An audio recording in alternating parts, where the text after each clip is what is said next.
Om Namo Bhagavate Vasudevaya.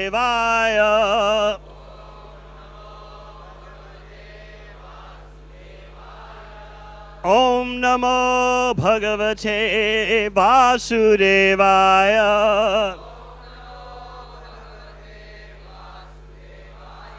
Om Namo Bhagavate Vasudevaya.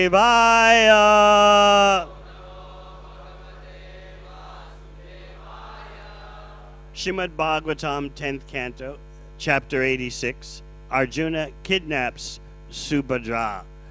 Text 49 and 50.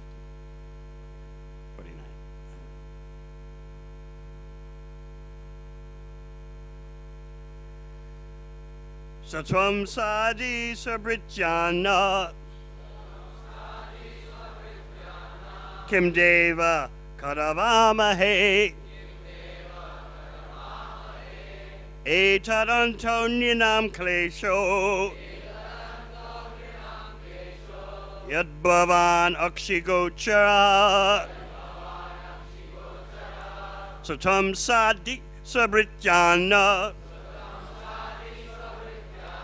kim deva karavāma etad-anto nṛṇāṁ kleśo yad bhavān akṣi-gocaraḥ satvam śādhi sva-bṛtyān kim deva karavāma etad-anto nṛṇāṁ kleśo yad bhavān akṣi-gocaraḥ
Vaishnavis.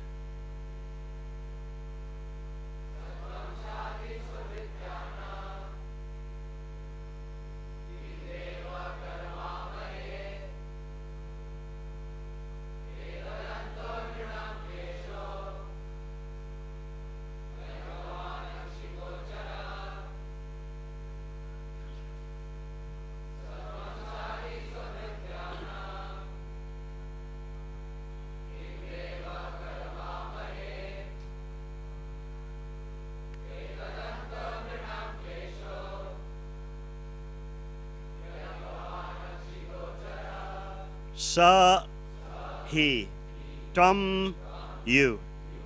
Śādhi, please order.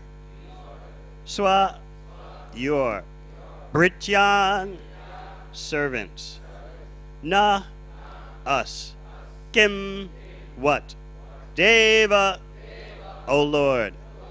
Karavāma, we should do. Hey, oh. Etat, having this. Antaḥ, as its end. nṛṇāṁ, of humans. Kleśaḥ, the troubles. Yat, that. Bhavān, your good self. Akṣi, to the eyes. Go-caraḥ, visible. Translation. O Lord, you are that supreme soul, and we are your servants. How shall we serve you, my Lord?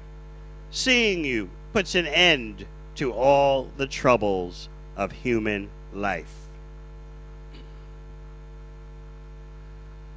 Om Jnana-timirandasya Jnananjana Shalakaya Chakshunmilitam Yena Tasmai Shri Gurave Namaha. Jai Shri Krishna Chaitanya Prabhu Nityananda Shri Advaita Gadadhar Shri Vasadi Gaur Bhaktivedanta. Hare Krishna, Krishna Krishna, Hare Hare, Hare Rama, Rama Rama, Hare Hare.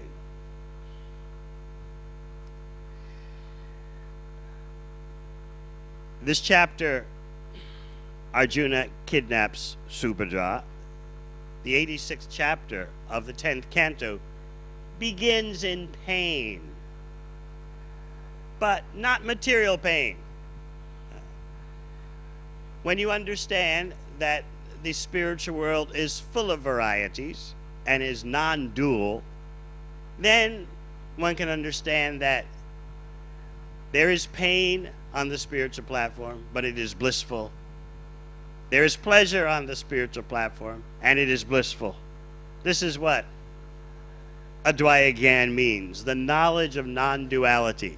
There are varieties on the spiritual platform, but none of them have any material effect. Even pain is blissful. Pleasure is blissful. How did this chapter begin in pain? Pritchett Maharaj is sensing that Shukadeva Goswami is coming to the end of his narration of Krishna Leela.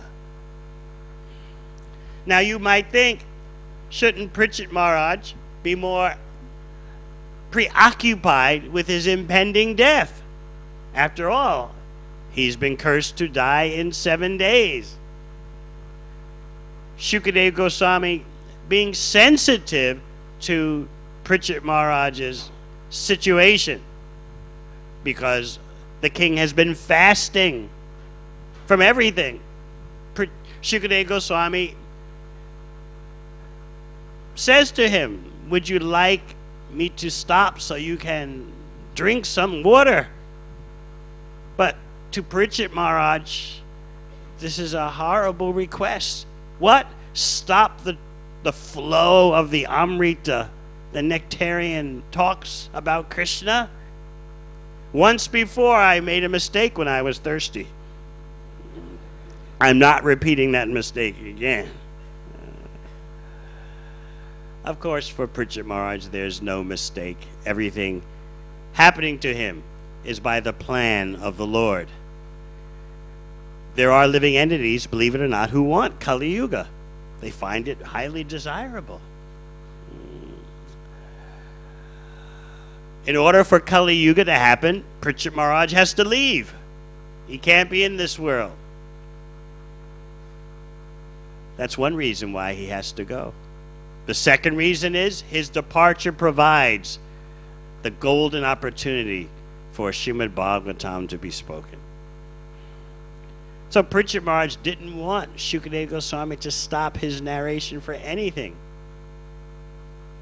He's implying to Shukadeva Goswami, never mind about my thirst. In fact, how can I be thirsty when my ears are being filled with the nectar of Krishna's pastimes? Pritchett Maharaj's focus is on hearing every word from Shukadeva Goswami. And he senses we're coming to the end of the narration of Krishna's pastimes. This is painful.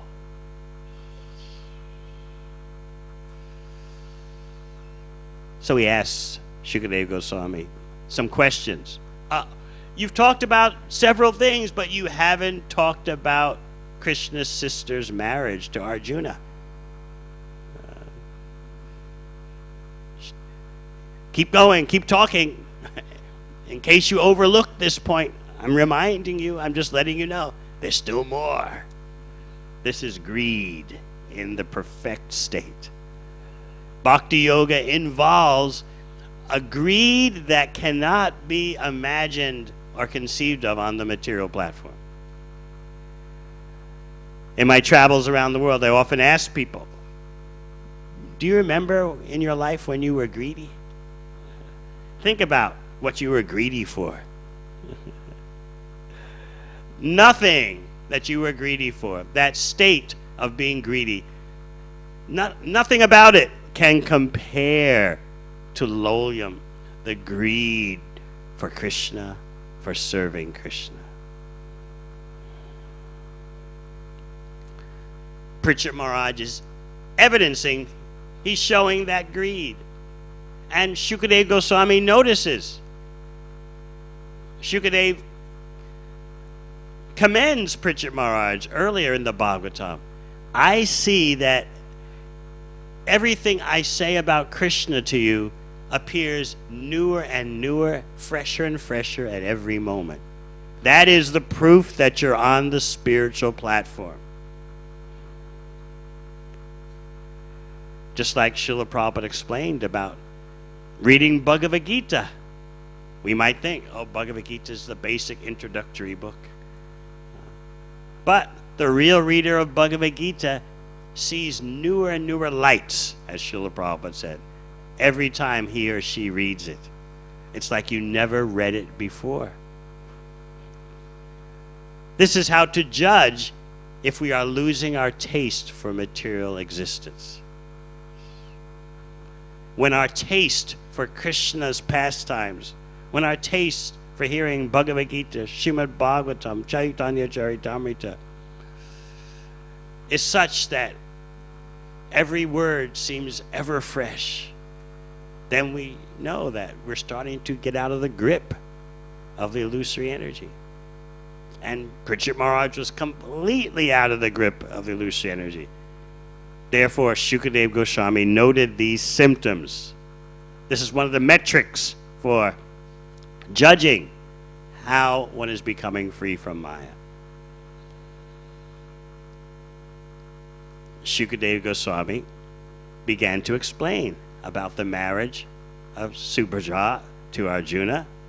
And then, suddenly, Shukadeva Goswami threw in something spontaneously that the acharyas point out wasn't really planned in his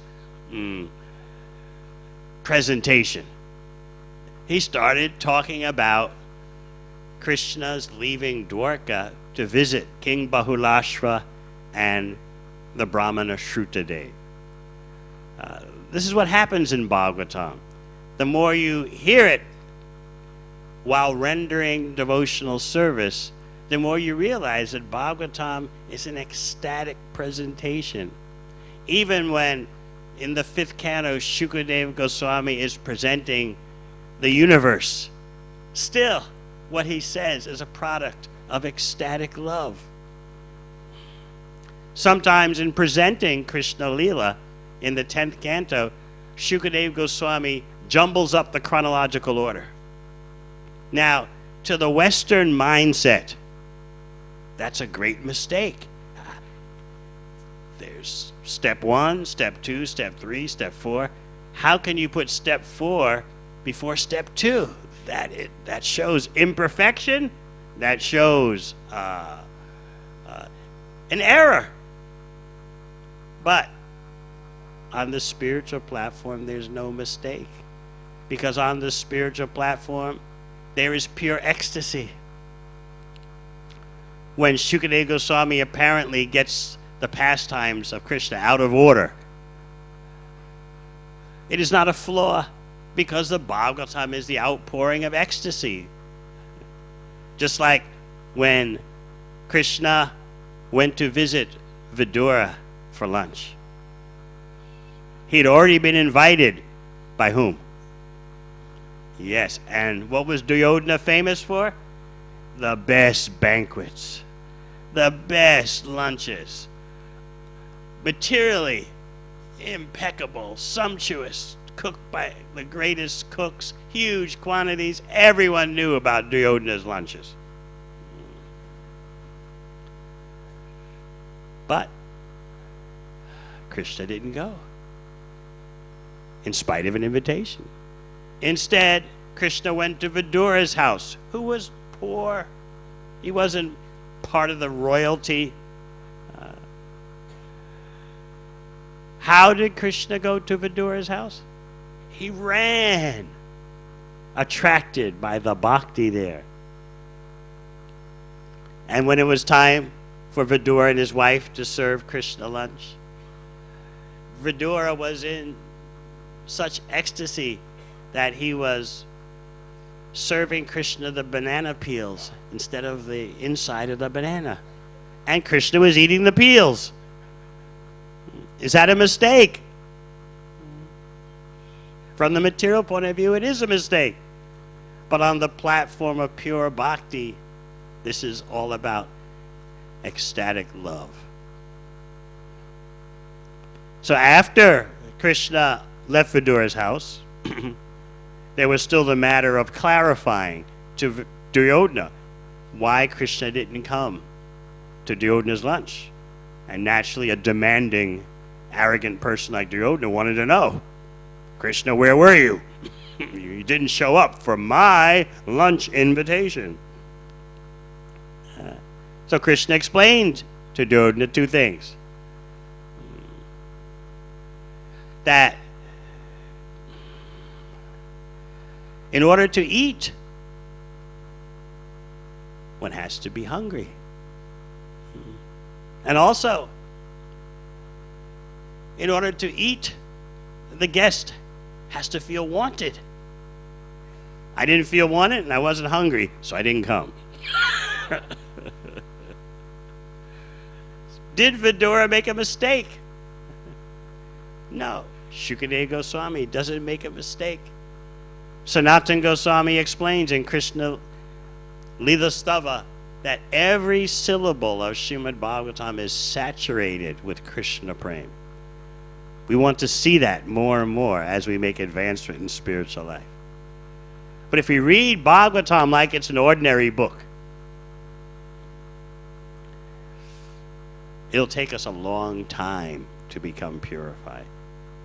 But if we accept Bhagavatam through parampara as the manifestation of ecstatic love for Krishna, then we can understand why Lord Chaitanya says, before you are liberated, read Srimad Bhagavatam, and after you are liberated, go on reading Srimad Bhagavatam.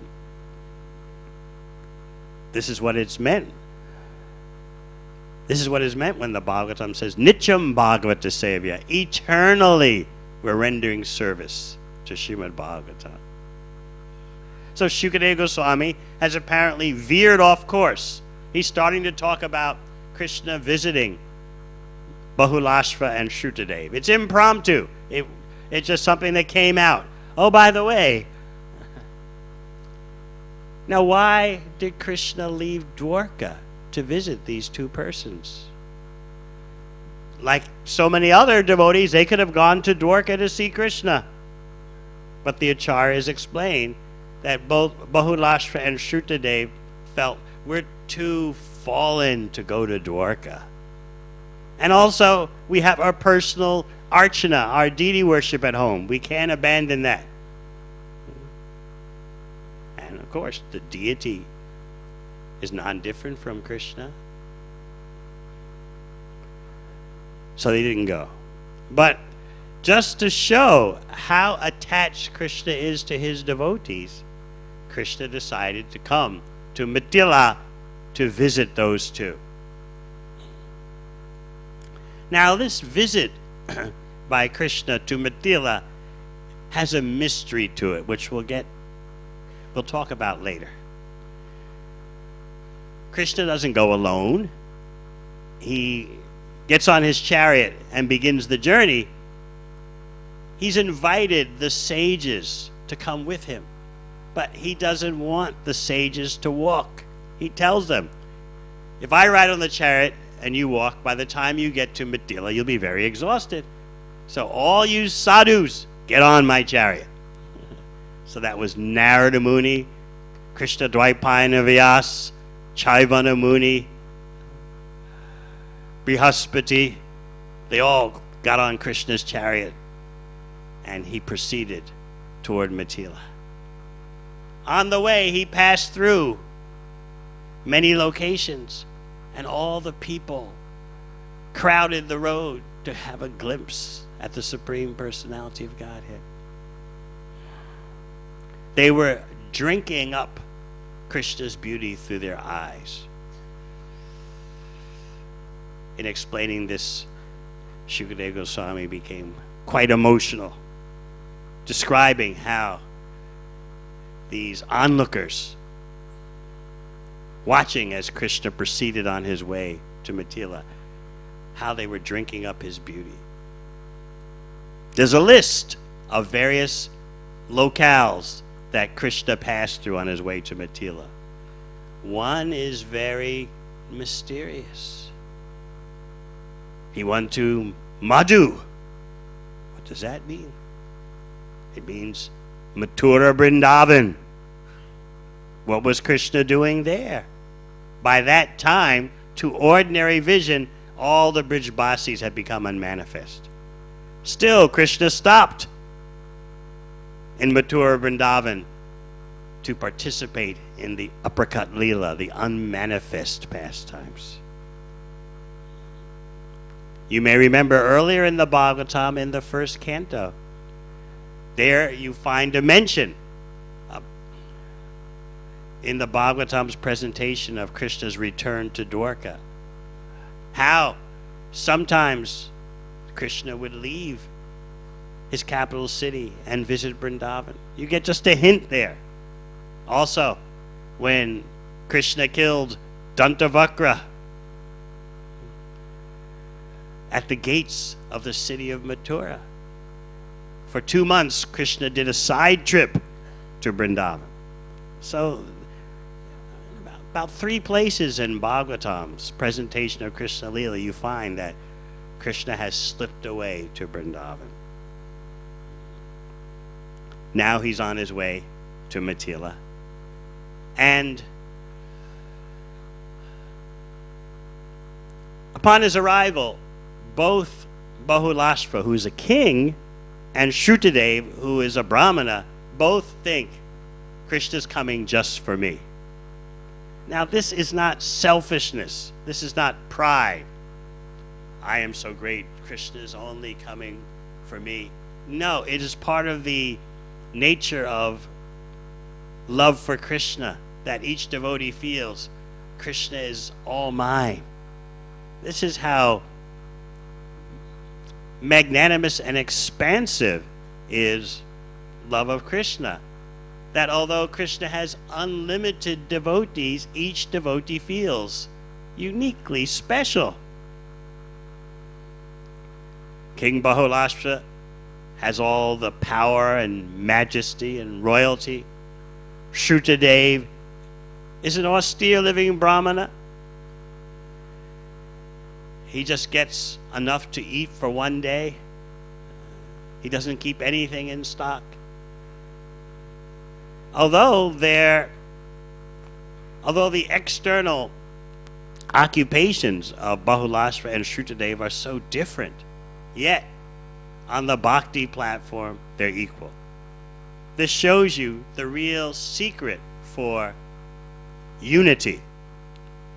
External affairs, activities may be different, but if the core of the heart is dedicating everything to Krishna, then regardless of class distinctions, wealth distinctions, you have genuine equality. Throughout the world now, you see a mad increase in body consciousness. It's not that it ever went away. After World War II, so many of the nations of the world got together and made the Declaration of Human Rights. The atrocities of the war were still fresh in everyone's mind. This is how the modes of nature work. There's passion, and that passion leads to anger, destruction, and then a little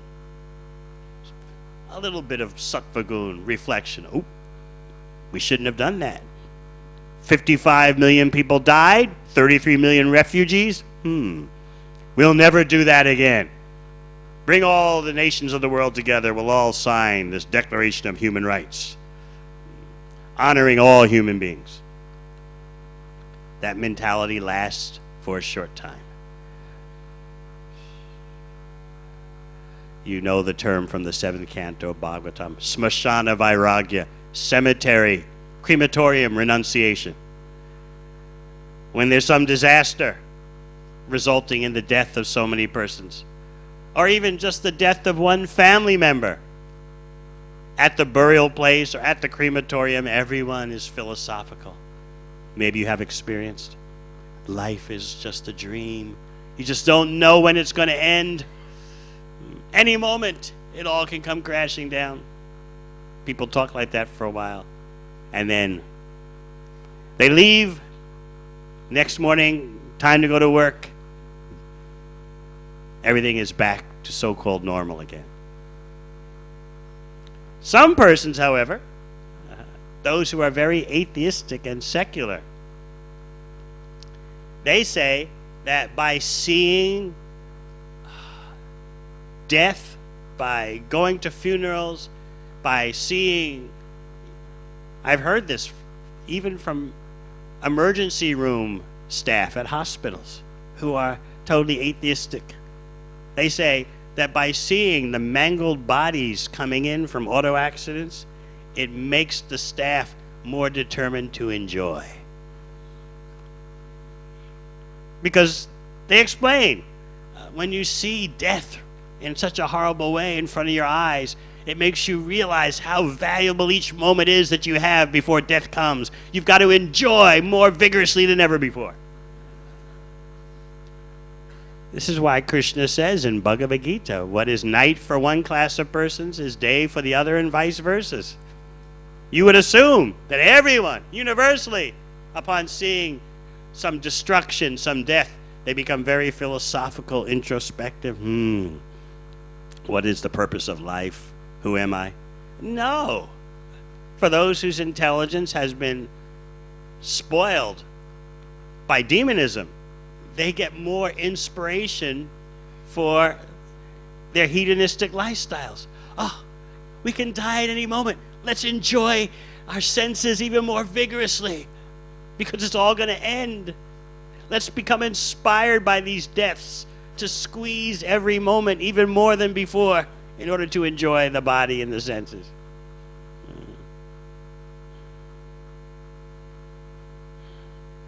So after World War II, there was a moment of reflection. Never again.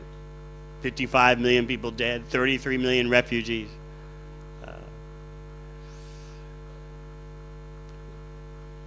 So supposedly, the nationalism, the body consciousness, the ethnocentrism, I am this body, you are that body. I am from this tribe, you are from that tribe. Supposedly that calmed down a bit. And the idea was that, especially in this global world, everyone should simply strive for economic prosperity, and that will bring about unity. When globalism, transnationalism covers the world, everyone understands, why make war? Simply everyone should just make money and gratify the senses. That is the formula for world peace. No program for purifying body consciousness.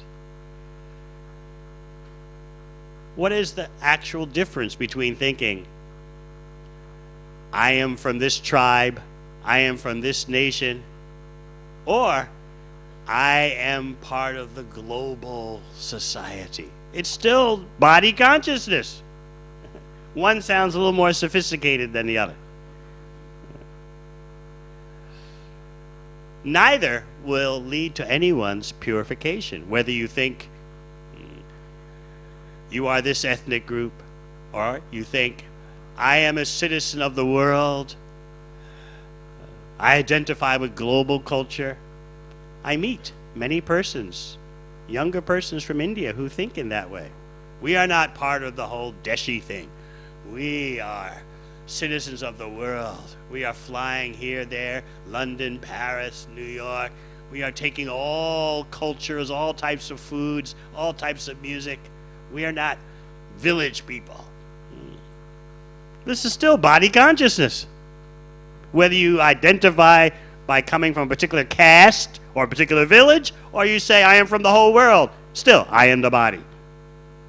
So the mistake that human civilization has made is thinking that this globalism is a purification and actual progress, when it's the same old bodily conception of life. And how can there be true goodness when the mistake is there that through economic prosperity, everyone will be satisfied. They'll realize there's no need to have war. Everyone will simply peacefully enjoy their senses. So what's happening now? Analysts in Europe have pointed out that all the same conditions exist in Europe now as right before World War II. As they say, back to square one again. Business as usual.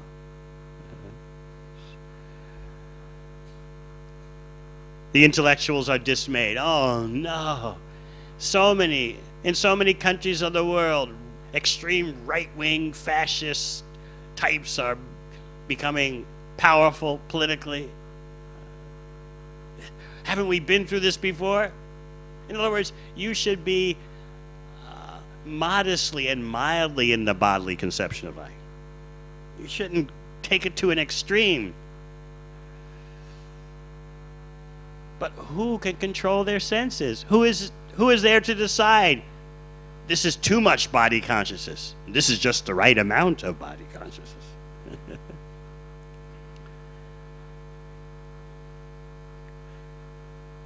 Some sophisticated commentators of current events have moaned about what they call the rising tide of inward-looking nationalism. In other words, it's too much nationalism. If we have less body consciousness, that's okay, but it's becoming too much now. Well, are you the body or are you not? As long as there's a fundamental mistake in the beginning, everything that precedes will be a mistake. So now all over the world, you have this upsurge of, we are this body, you are the other body. We don't want your body in the land of our bodies. Let's build a wall. All over the world this is happening. Some people are very dismayed. Oh no, here we go again. But they have no solution. All they can say is, you're too much identifying with the body. That's the problem. You are the body, but you're too much identifying with your particular type of body. We should be the body in a universal way.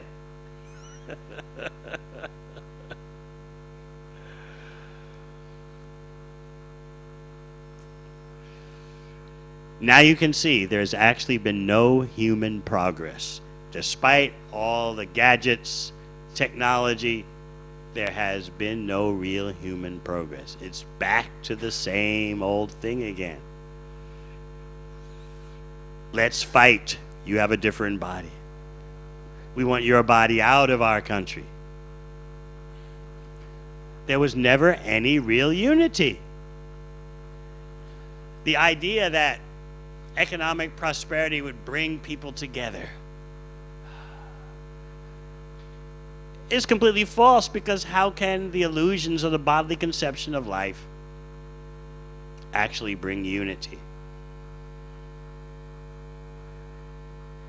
The only hope that the global analysts have now is Even though people are hating like never before, even though the body consciousness, ethnic consciousness is increasing everywhere, still, because there's so much economic interdependency in the world, that will stop the war.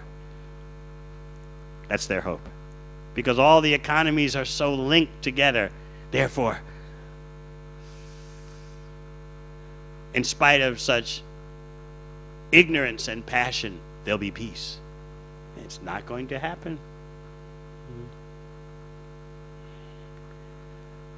We look at the example of Bahulashva and Shrutadev.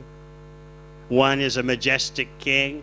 The other is a very simple living brahmana who doesn't stock food for the next day. Yet Krishna is coming to see both of them.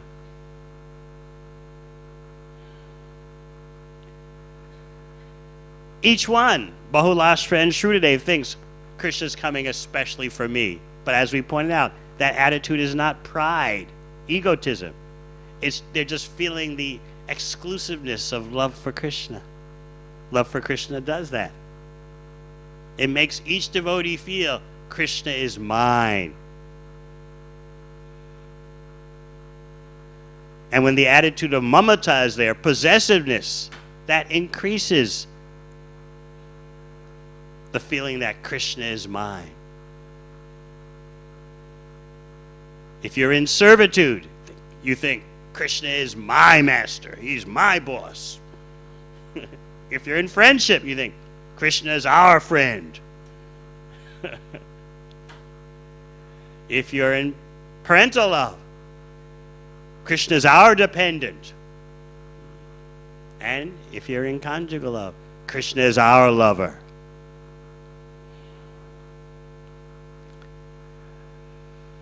What did Krishna do upon arriving in Mithila? Each of these great devotees was wanting, Krishna, please come to my home. One has a palace, the other has a very simple dwelling. What does Krishna do? He expands himself into two, and he also causes the sages to become two.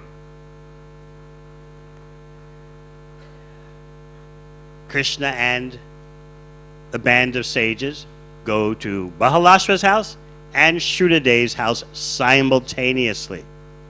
And each, Bahulashva and Shrutadev, think, I've got Krishna all for me. He didn't go to the other's house.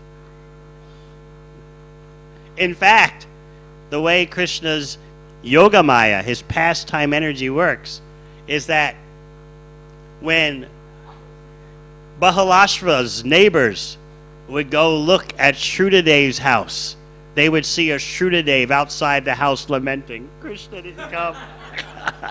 Krishna didn't come. And when Shrutadev's neighbors looked at Bahulashva's palace, they saw a Bahulashva outside the palace lamenting, Krishna didn't come. Krishna didn't come. So this way, Krishna's managing the whole scene.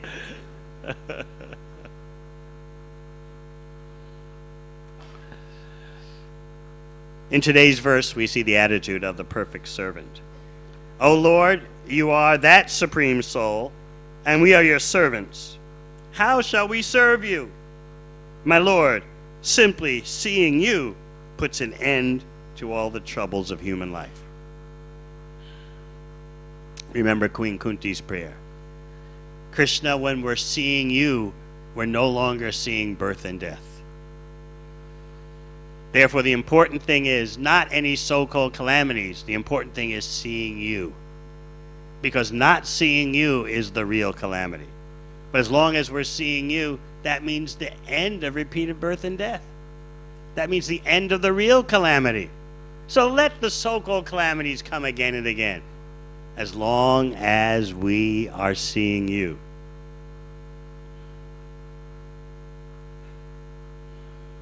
In Bhaktivedanta, during the search for who is the greatest devotee,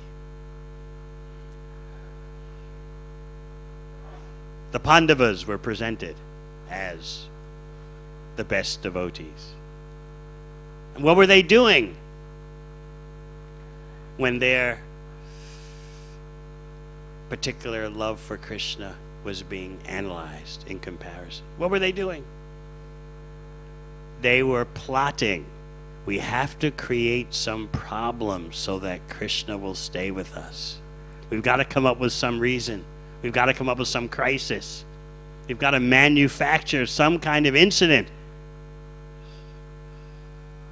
Again, because seeing Krishna means we're no longer seeing any problems. So the real problem is whether we're seeing Krishna or not. The real problem is not the so-called calamities of this world.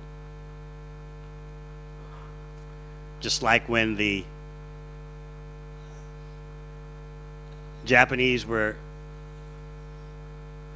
forecasted to bomb Calcutta during World War II. Srila Prabhupada remembers going out in Calcutta with a Harinam party. And how did he explain that? He said, first of all, because we're chanting Harinam, Krishna will save us from any bombs. But even if the bombs come and we are killed, we are chanting Hare Krishna, we remember Krishna, so we win either way. That is the vision of a devotee. As Queen Kunti prays, Apunar Bhavadarsh. Seeing you, we no longer see repeated birth and death. That is real progress. That is real advancement. One thing we should note is that on Krishna's journey from Dwarka to Mithila, how did the people actually see him? You can't see Krishna without his permission, especially since the Acharyas point out Krishna's chariot was going at the speed of wind. But because Krishna gave the onlookers his mercy, they were able to see him passing by. Otherwise, not possible. This is sometimes a little difficult for us to understand because so-called civilization today has given us a false sense of, I can see it, therefore I know what is fact, what is not fact, I see. Whereas Vedic civilization is based on the fact that actually you don't see. Without the permission of the Supersoul, what can you actually see about the spiritual reality? Even your material vision, what you know, what you don't know, it's all based on what the Supersoul in your heart allows you to perceive. So you might think automatically, as Krishna's proceeding on his chariot from Dwarka to Mithila, everyone saw him? No, it wasn't automatic. They were empowered by Krishna to see him.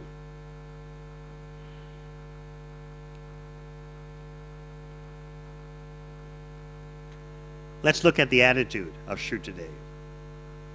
We are your servants. How shall we serve you? This is pure bhakti.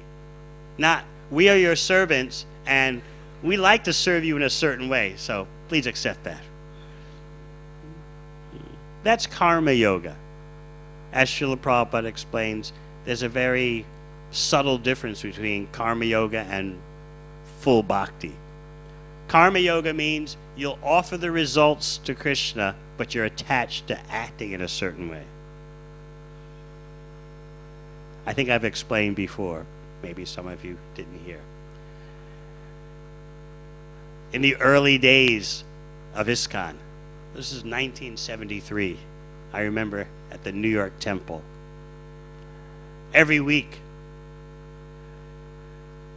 at least 5 new devotees would join the temple. And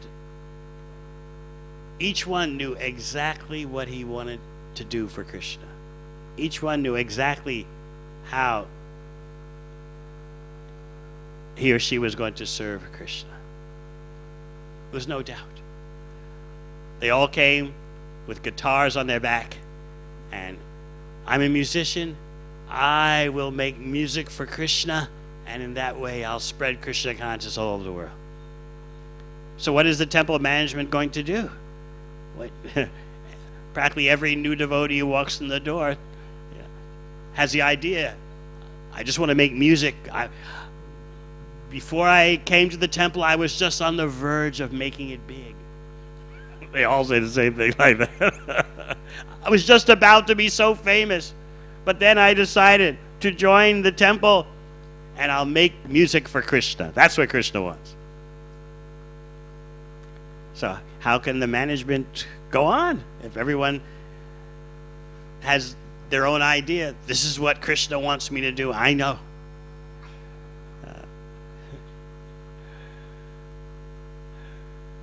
I was speaking with His Holiness Nṛṇāṁ Maharaj yesterday and Shesha Prabhu, and we were discussing, when is it that the management starts to have problems? How is it that a manager starts to become unpopular? Of course, I know it's not like this here, but in other places, what does a manager do to become unpopular? And when is it that the management starts to cause problems? As soon as it makes a decision.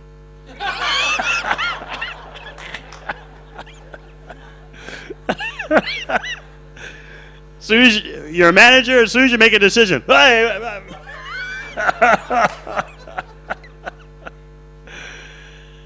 So therefore, we were discussing how without the managers having the support of the sadhus, it's very difficult.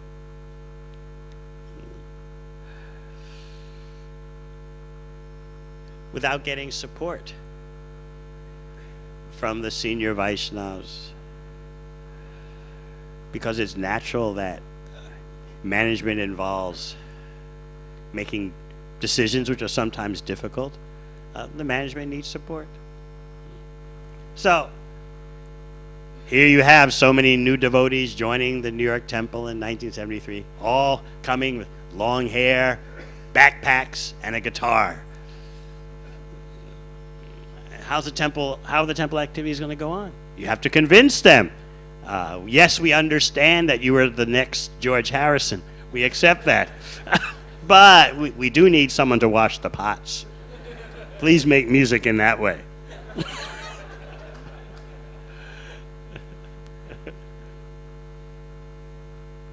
I remember I was a 3-week devotee. I moved into the temple. They allowed me to move in even though I was chanting 13 rounds a day, not 16, but they allowed me to move into the temple. And I had an idea what I was going to do. I was going to just read Bhagavatam most of the day and just chant Hare Krishna, Kirtan. I had my life figured out. And after one Saturday, after being in the temple 3 weeks, I went out on a Harinam party, and during the Harinam party on the streets of New York, I saw there was a box of Back to Godhead magazines, so I just took some Back to Godhead magazines and approached the people, and maybe 10 persons bought magazines. When I got back to the temple president came to meet me. I said, "You sold 10 magazines on Harinam today. You are a full-time Sankirtan devotee." I said, "Oh no." That is not my nature.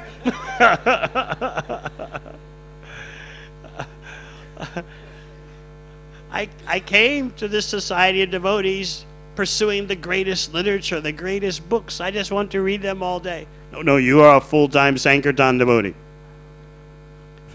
Back then, full-time Sankirtan devotee meant 7 days a week. You would go from 9 in the morning on weekdays, Monday, Tuesday, Wednesday, Thursday, 9 in the morning, and then you get back to the temple 7 in the evening. And then Friday and Saturday night, you go from 9 in the morning till 9 at night, and then because it was the time when there were so many big concerts in the USA in arenas of 20,000, 25,000 persons. You would then go to concerts and distribute there and get back to the temple at 3 a.m. in the morning. That was Friday and Saturday night. And I remember for 2 years at least, we never asked the temple president. We came in at 3 o'clock in the morning. Is it all right if we could take rest? Oh, that was Maya. Because I take rest at 3 a.m. Mongol Artis at 4:30. Are you crazy? You want to take rest? It's Maya. So, we go to Mongol Arti, try to get a couple of hours sleep, and then out the door again. What about Sunday? Sunday, the senior devotees came around. Okay, which Sankirtan devotee, which book distributor is in Maya? Who wants to come back for the Sunday feast? I'm not in Maya. I don't want to come back for the Sunday feast.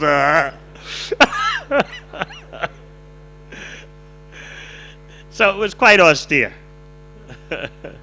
But my point is that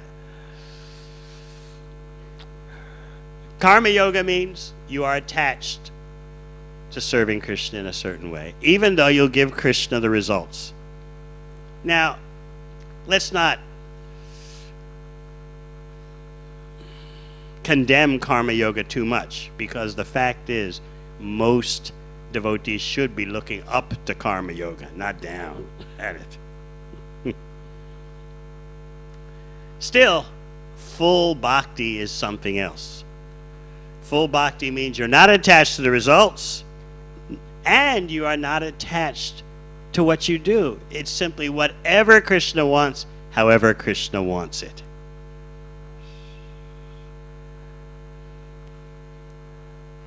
Today's prayer is, we're your servants, how shall we serve you? This is the standard that we want to come to. And in fact, that is the standard demonstrated in its most intense way by the greatest devotees of Krishna. As Lord Chaitanya has certified, Ramya Kachchit Upasana Vrajavadu Vargeniya Kalpit.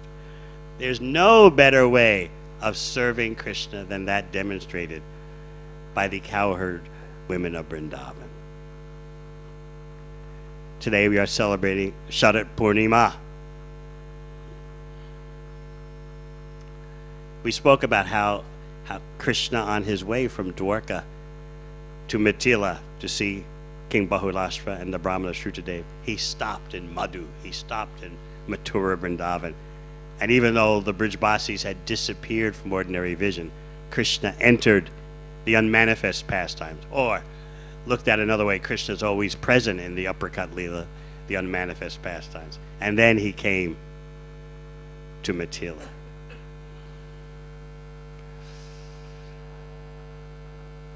When we think of Sharat Purnima, we get insight at the deepest level into how Krishna is the supreme enjoyer. Shukadeva Goswami, in a nutshell, gives us such insight into this most confidential pastime. Bhagavan apitaratri. First of all, before you hear anything about Krishna's Rasa Leela, you should know he's Bhagavan. So you all know the standard definition of Bhagavan, the possessor of unlimited opulences. But in Chaitanya Charitamrita, Krishnadas Kaviraj gives you a more intimate understanding of Bhagavan. He talks about a quality of Krishna known as Swaraja Lakshmi. That means Krishna is independent in terms of his desires. How does that independence in his desires manifest?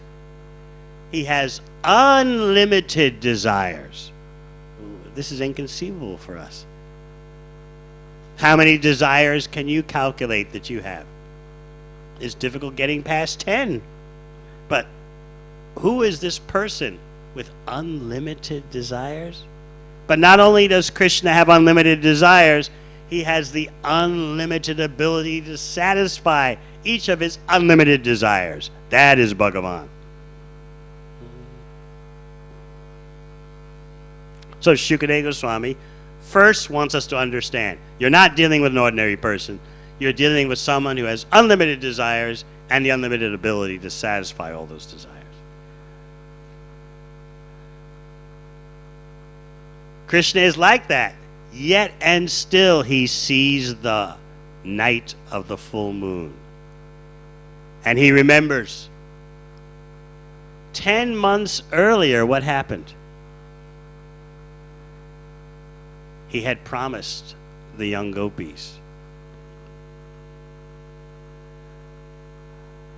there'll come a night when we will meet. He promised them that. He said very soon. He didn't want them to feel distressed, so he made sure they understand very soon. It was actually 10 months later. Is Krishna cheating? No. An important ingredient of ecstatic love is anticipation. That's why love of Krishna in separation is the actual goal of our sampradaya, not meeting Krishna. Because the love in separation has that sense of anticipation. When will we be with Krishna? So Krishna told the cowherd girls, very soon we'll meet. Your desires will be fulfilled. Although actually it was 10 months later. So with great reluctance, the cowherd girls went back to Vrindavan. It was very difficult for them to tear their eyes away from staring at Krishna's form. But now that night has come. Krishna is deliberating. He's considering. Look at the circumstances. Look at me. I've just entered my Kaishore age. Look at the moon in the sky at night, turning the horizon reddish. Sharadot Bala Malika. The jasmine flowers usually don't bloom in autumn, but for me they are doing that. This is a perfect night, providing the perfect circumstances for the Rasa Leela. So you're getting insight into Krishna's enjoying deliberations. He's thinking about it. Viksharantam manur chaksa. He's considering in his mind, turning it over in his mind. Look at all these udipanas, these stimulants for ecstatic love. How can I resist? Everything is just lined up perfectly for my pleasure. Therefore, yoga mayam apashrita.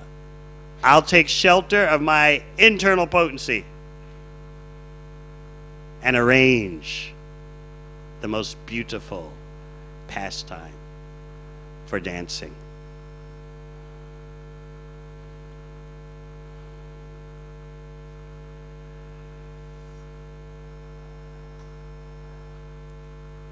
If the Supreme Absolute Truth is perfect and complete, there must be romance. There must be loving affairs. Otherwise, how is it that in our material existence there's romance, there's loving affairs?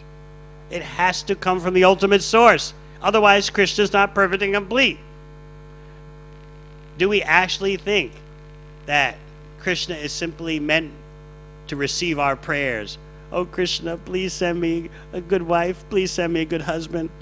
Please give me a happy marriage. And Krishna has no pleasure of his own? Is he simply the object of our prayers? Make me happy in my romance. Not knowing about Krishna's loving affairs, you'll actually feel sorry for God.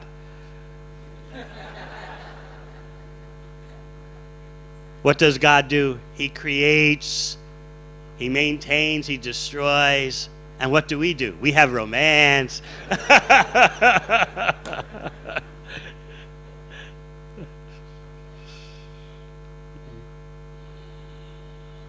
There must be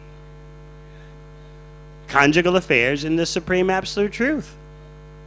Otherwise, how can those conjugal affairs be in our life? Of course, Krishna's conjugal affairs have nothing to do with the material energy. In traveling around the world and speaking to various audiences,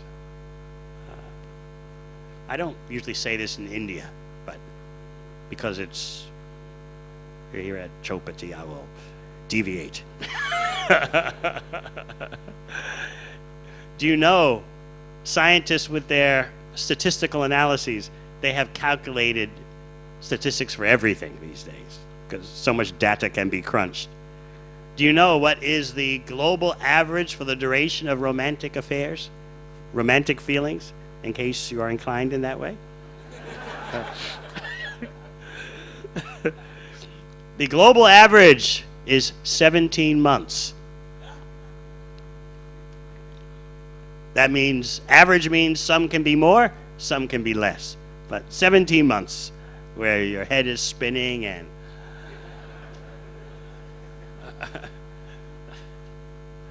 then it's gone. And scientists will tell you that that feeling, that romantic feeling, is set off by so many neurochemicals. In other words, it's a material experience in which the chemistry of the brain has such a great effect. We're trying to imitate Krishna. But if we actually understand what are Krishna's loving affairs, upon actually understanding that, we'll end our false attempt to imitate Krishna. Therefore, Srila Prabhupada writes in the Krishna book that anyone who actually truly understands Rasa Leela cannot engage in sense gratification. If you actually understand.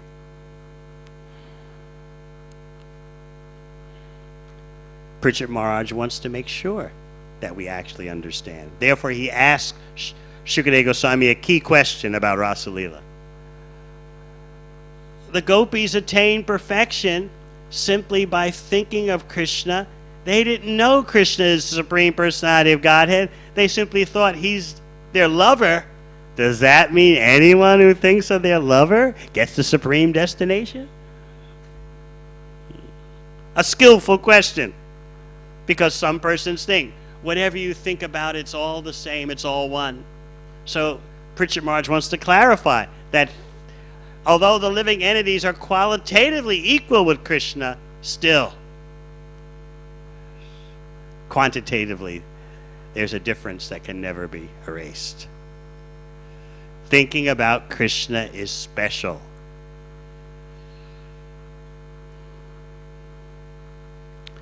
When Krishna plays his flute, he's playing it in such a way, he has special ragas that he plays.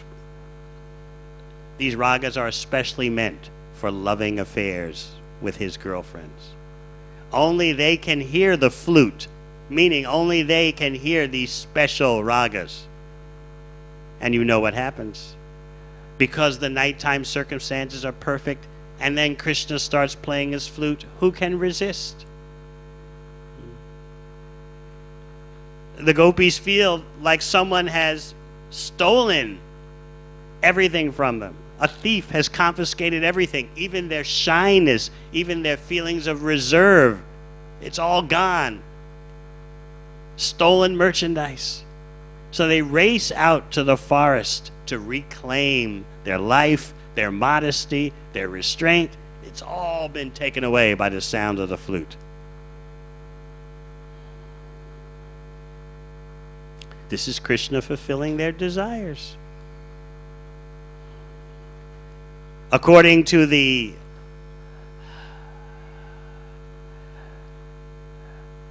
circumstances by which each gopi left her home. That shows varying degrees of attachment for Krishna. Some, Shukadeva Goswami describes, were boiling milk on the stove. Others were milking cows. Others were putting something in the oven.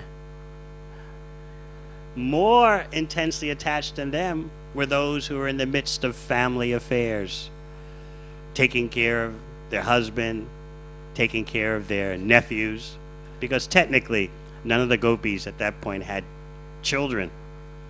So whatever children they were taking care of were the children of someone else, brother or sister. So those who were more deeply immersed in family affairs, they showed more surrender to Krishna by suddenly dropping it all and racing out into the forest.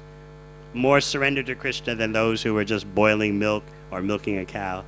Because it's very difficult to give up your family affairs when your family members are right there and suddenly you run away. The most intense love for Krishna was shown by those who couldn't dress themselves properly with jewelry or clothes. This is a symptom of ecstatic love called vibhrama. Total bewilderment which causes wrong dressing, wrong decorations. The bottom clothes go on the top clothes go on the bottom, everything in disarray. Who cares? Out to the forest.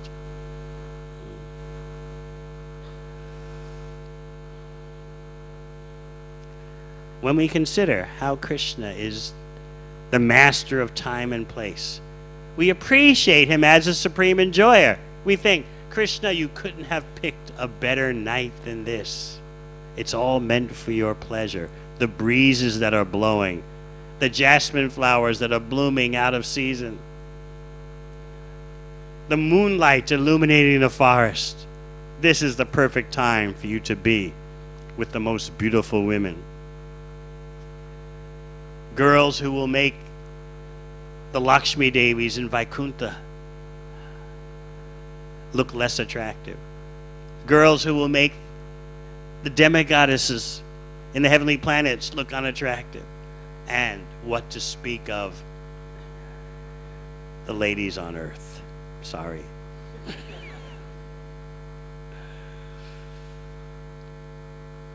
This is all for Krishna. He is fulfilling his promise to his dearest devotees. We will be together.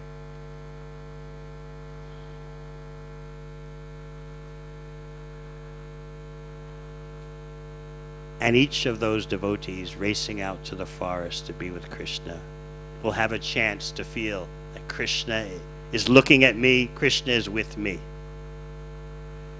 Just as Bahulashva and Shrutadev thought, Krishna is only with me.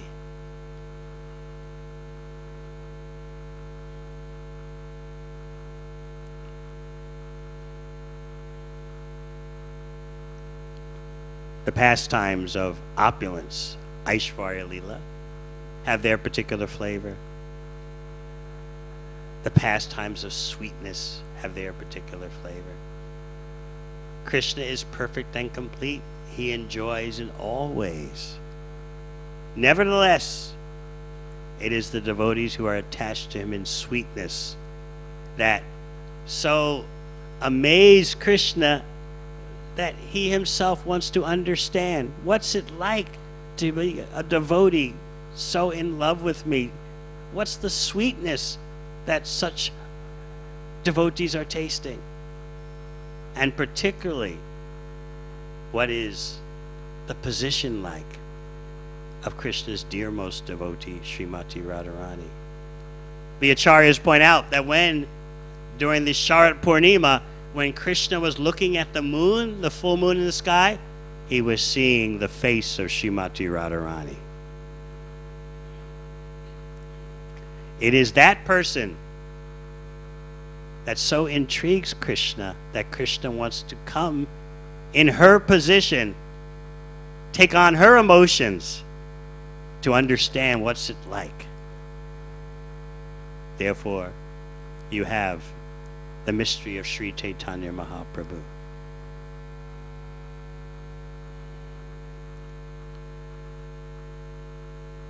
Radha and Krishna are eternally two, but they have eternally become one as Sri Chaitanya Mahaprabhu.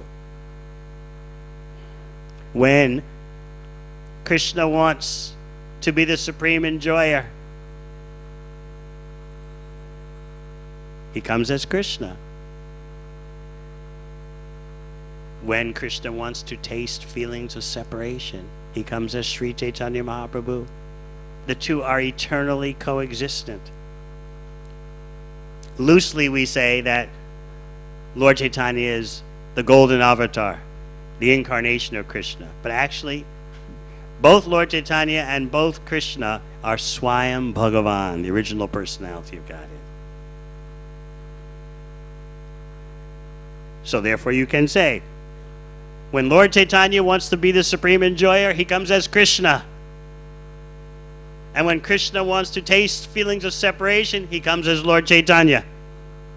They are coexistent.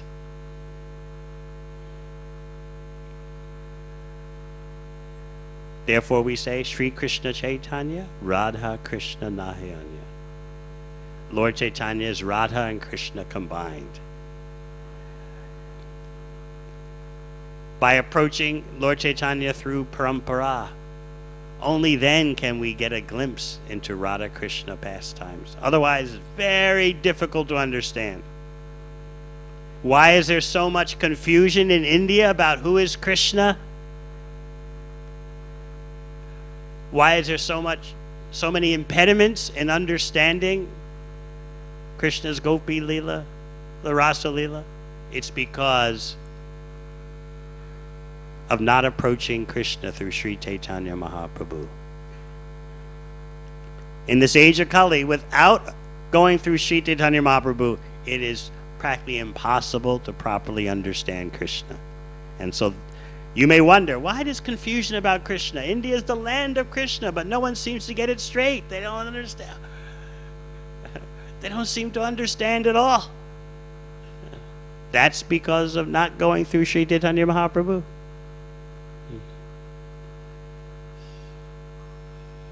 But you all are understanding Krishna in truth because you are approaching Krishna through Chaitanya Mahaprabhu, who is Krishna himself personally allowing you to understand Krishna. Let us be grateful to Sri Chaitanya Mahaprabhu, the Panchatattva, for allowing us to actually understand a glimpse of Rasa Leela, the glories of Sharat Purnima. Ordinarily, we have no merit. We don't deserve such an opportunity. Yet, in the most degraded age, the most precious jewel has descended. In circumstances in which people can't even understand the ABCs of spiritual life, that they're not the body. The worst possible circumstances, the highest understanding and experience has descended. How could we ever think that Krishna is not merciful?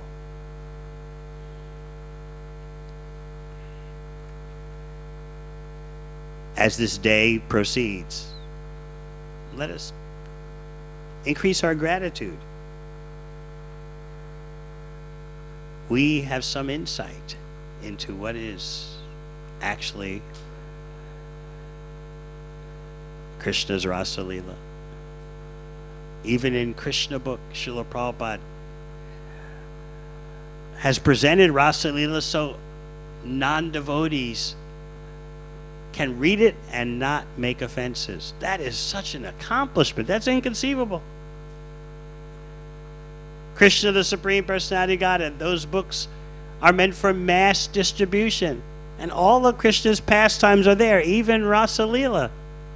But the Leelas are presented in such a way that no one can make offense.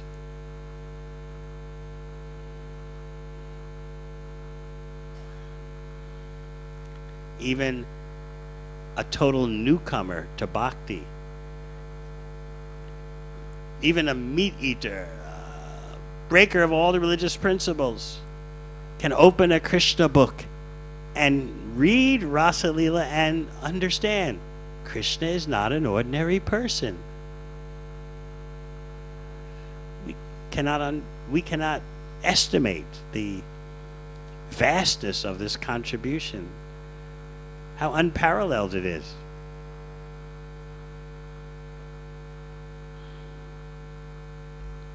Sometimes Srila Prabhupada would say that one of the few advantages that Westerners have is that they don't know anything about Krishna, therefore they won't impose any preconceptions.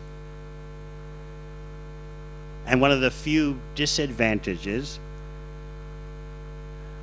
of being in India and hearing about Krishna is what? We know everything about Krishna.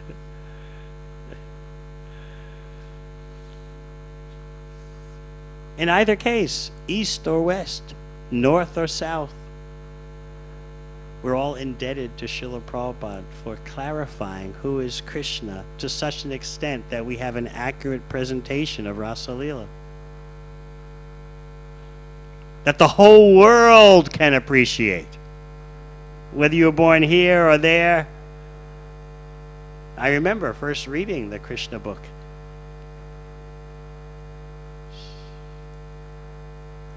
Lost in the material energy.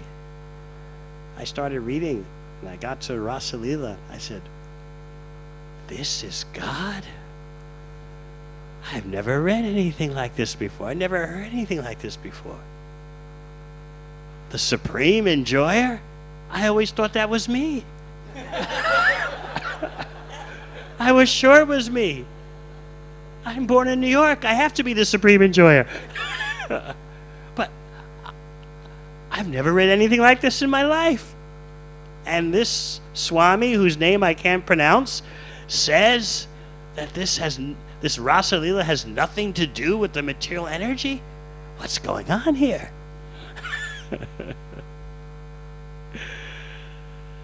Let us also express our gratitude today to Srila Prabhupada for clarifying throughout the whole world who is Krishna, who is Radha, what is Rasa Leela, so that no one makes offense.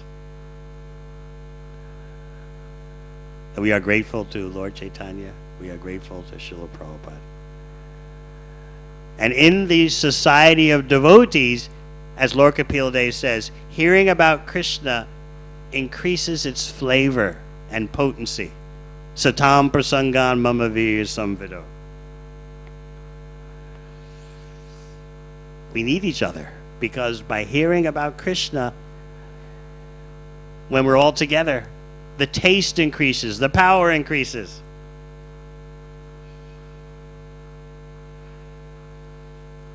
You have a wonderful day planned today, glorifying Shraddha Purnima. I'm very grateful to get the opportunity to try and do a little service for you all by attempting to speak on Srimad Bhagavatam this morning. Thank you very much.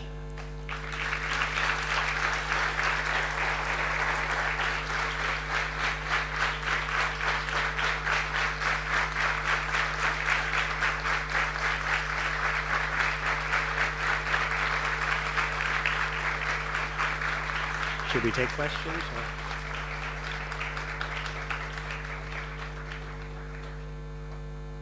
All right, one question. Who has the best question? Or it's the best, okay. Thank you, Maharaj, for wonderful class. Accept my obeisances. You told that day and day we have to increase our gratitude, but this is not happening.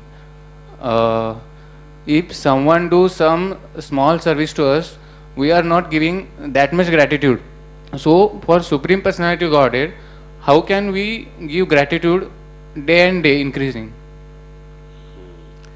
If we're going to thrive in the association of devotees, we need to be grateful. Because as soon as we stop being grateful for the association of devotees, we'll find faults. But the more we express gratitude for our devotee associates, the more our spiritual vision increases. We start to see how glorious the devotees are. How can we see the glories of Krishna without seeing the glories of the devotees? This is another thing that Krishna explained to the Brahmana Shrutadev. The Brahmana Shrutadev, along with his family, was glorifying Krishna. But Krishna told him, what about the Brahmanas? Without glorifying the Brahmanas, how can anyone actually approach me? So our gratitude begins with the devotees.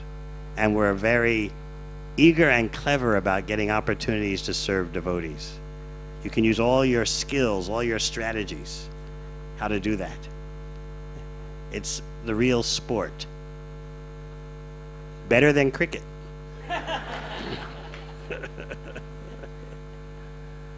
Start meditating on it. How am I going to render service to the devotees? Because they don't generally like it. They don't want to be served. They want to serve you. So you have to be very expert. I remember I was visiting His Holiness Bhaktivedanta Maharaj at Gita Nagari. And so he was sleeping in one room and next to the room I was sleeping in. And so they had given me like a mat and blankets on the floor. So I would get up in the morning to take a shower, and then I would come back and the mats would be gone. They'd be rolled up nicely in the corner. So I was wondering what's going on here. So that happened the first morning, the second morning. The third morning, I decided I'm going to see who's doing this. So I said, someone is waiting until they hear that I'm in the shower, and then they're rolling up the bedding. So what I did was I turned on the shower, and then I came out of the bathroom into the bedroom, and there I saw Bhaktivedanta Maharaj disappearing around the corner.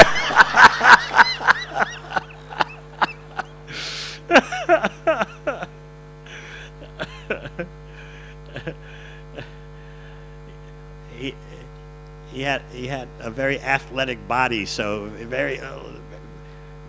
very gracefully and stealthily he had rolled up the bedding and was just disappearing around the corner of the bedroom, and I got a glimpse of him just his feet as they went out the door. So you have to be a little clever, you know. It takes strategy, tactics.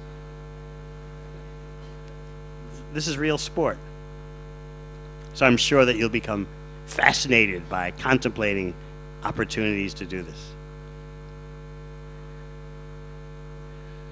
One has to have an appetite for this, you know. And it takes divine vision to see opportunities for serving devotees. It's not an ordinary thing to see such opportunities. So then you start begging Krishna, please allow me to see the opportunities for serving devotees. And that's the real wealth in life. All right. Thank you very much. Hare Krishna.